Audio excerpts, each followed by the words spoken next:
Hello and welcome for the third Advent Seedling. My name is Stefanie Bieber. I'm a harp player and harp teacher from Frankfurt in Germany. And in this series of 4 Advent Seedling video tutorials, I introduce you to a couple of ideas that I provide for members of my Ko-fi page, Harp Seedlings and Soundbars, where I have uploaded already a huge amount of seedlings, these tiny experiments, tiny musical experiments, tiny prompts to get you into free play on your harp. And you have learned already that seedlings basically are elemental ideas, and you can develop them from pieces. What I do in this series, I develop seedlings out of a piece that I have written, Winter Sprouts. But of course, there is also a possibility to just invent a seedling, and that's what I'm doing on my Ko-fi page. So in case you like what you see, you might consider to give it a try for a month or two or even longer, and continue playing with seedlings as long as you like. But now let's go to today's idea. I'm still in the key of C. That means E, A, and B levels are up. And we will stick to the seedling idea of the chord progression that we know already, which was C, F, G, and C again. It's quite a common chord progression, but you can use these ideas for any chord progression, so be free to try with other chord progressions as well. And we have learned a rhythmic idea, and we have learned a fingering shape idea. So we used the shape of a fifth so far in the bass, and we played it. The picking pattern was like this, so lower note first and then the higher note. And the right hand played in between the time gap of the left hand. That would say, we could also say the right hand always plays on the off beat. And in the first seedling we discovered the character of each note of the C major scale in relation to the root note of the C chord. And then we learned this chord progression in the second seedling. And today I will show you another idea how to experiment with that chord progression by not using this interlacing pattern that we used in number 2, but by playing little melody motifs in your upper hand and only play on beat 1 of a bar in your lower hand. Let me show you what I mean by that. So you might stick to the fingering shape of a fifth, or you also could use only the root note, or you also could choose to play an octave. I will stick to the fifth, and I will play that on beat 1. So we have 1, 2, 3, 4, then change to F, 2, 3, then G, 2, 3, and back to C, 1, 2, 3, and then start again on C, 1, 2, 3, 4, down to F, 2, and so on. Okay?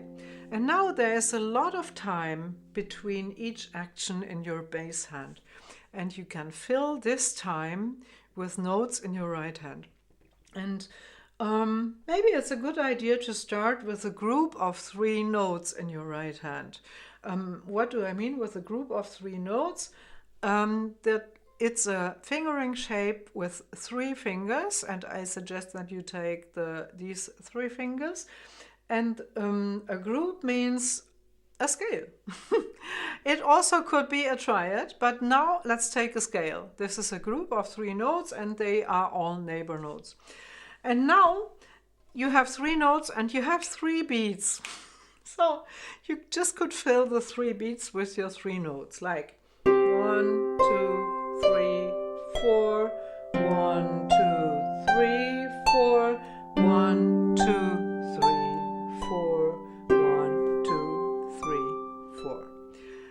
And now you might ask, oh, could I play any three notes?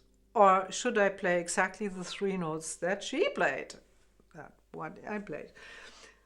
And my suggestion is give it a try. Find out yourself if it works with any three notes. Let's see. I'm doing it blind so that I don't control anything, just that I take a group of three. 1, 2, 3, 4. 1, 2, 3, 4. 1, 2, 3, 4. 1. Oops. 1, 2, 3, 4. 1, 2, 3, 4. 1, 2, 3, 4. 1, 2, 3, 4. 1, 2, 3, 4. And I would say it kind of works as long as you continue to move, even if you hear something that sounds a bit not so fitting in. But if you go on and if you follow the rule that I have told you about already, that you don't jump around like hell, but that you always play notes that are following stepwise, like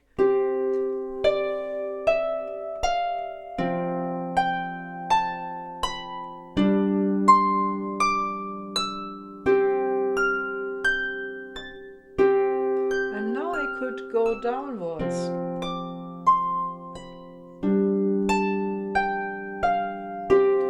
Sooner or later you will meet things that match better with the left-hand chord, and sometimes you meet groups that don't match as well.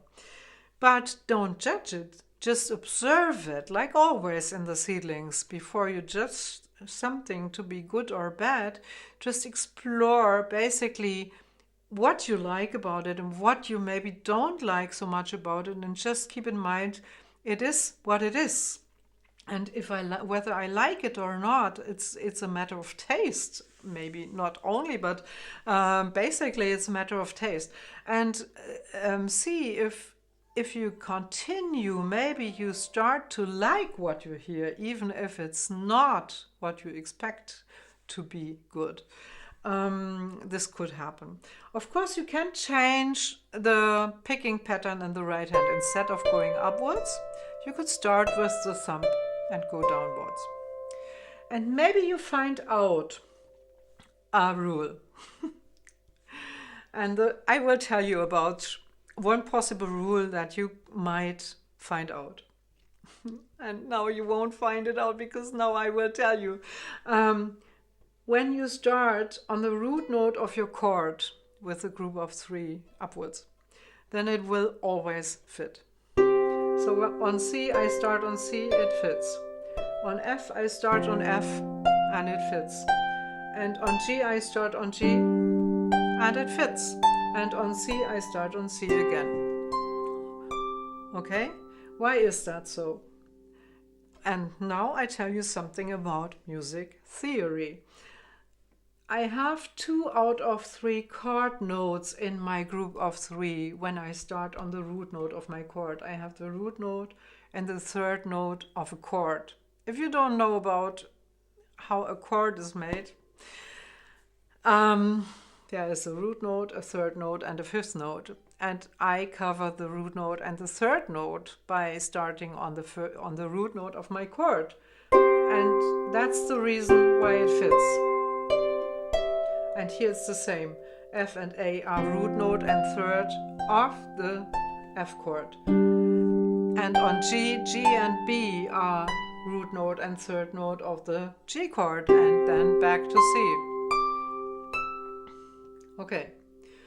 And of course it also would work if you chose to start on the third note of the chord and with the thumb in the fifth note. And now let's change the pattern down here. Downwards. And now I start on the fifth note of the F chord. And now I start on the fifth note of the G chord. And then I start on the third note of the C chord. Of course, if you want to really search for these, And you have to know about the chords, and then the thinking comes in. Nothing bad about thinking, because this would be a training about thinking in chords, in chord structures. Um, and but you also could just walk around on your harp and you will find something that sounds okay. Okay, so if you want to get some training in thinking in chords, then think about root note, third note, and fifth note as a starting note. And if you start with the fifth note of the C chord, then you meet even a seventh, because the B is the seventh of the C chord.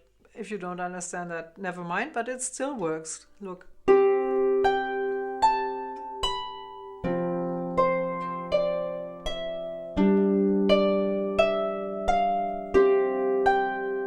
And maybe now I start on the C. And I could stay on the C for the seventh chord. And maybe then go this way. So now I mix all the possibilities. And it still sounds beautiful. But you don't have to think about it. You just can play and follow your ear. Follow what you hear. React to what you hear. So if you play this, then maybe you want to go on like this. And maybe then you want to play this. And now I'm going to do something wrong. And now it fits in again. So just stick to the group of three and experiment, and after a while you will have the experience what fits when and how it sounds if it doesn't fit as well. If it's a misfit. And sometimes misfits are like the salt in the soup. If you only play consonant stuff, it might be getting a bit too sweet. Like, you know, these wedding cakes that are way too sweet because they have too much sugar around them. And sometimes I like something spicy. And misfitting stuff might be the spice of your harp playing. So this was one of many, many possibilities to use melodic motives in the right hand and play into the gap of the left hand. Of course, there are many other melodic motives that you can form in your upper hand, and you also could make rhythmic variations, like maybe.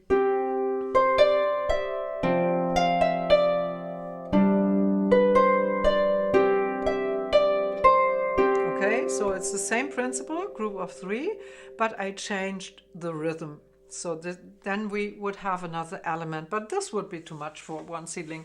So your new pact could be, I'm going to play this chord progression for 1 week, using the left hand only on beat 1 of a bar, and filling the gap, the rest of the bar, with 3 notes in my right hand. And experimenting with that and collecting data, what sounds how. And if you think, okay, I'm bored with this chord progression, then your pack could be, I choose another chord progression. And I use the idea from seedling number 2. Or your pack could be, I want to explore the scale starting on F. Like we did in the first seedling, but starting on F, and then you are in a scale that's called the Lydian scale, Lydian on F, and so on. So many possibilities to expand and to find new context for the same ideas. And this is what the seedlings are all about. We have a couple of elements and then we combine them in ever and ever new ways. See you for the last part of the series. And until then, I hope you will manage to have a pact with yourself, play your harp for at least 5 minutes every day. And if you don't, then this is also data because it says there was something more important in your life.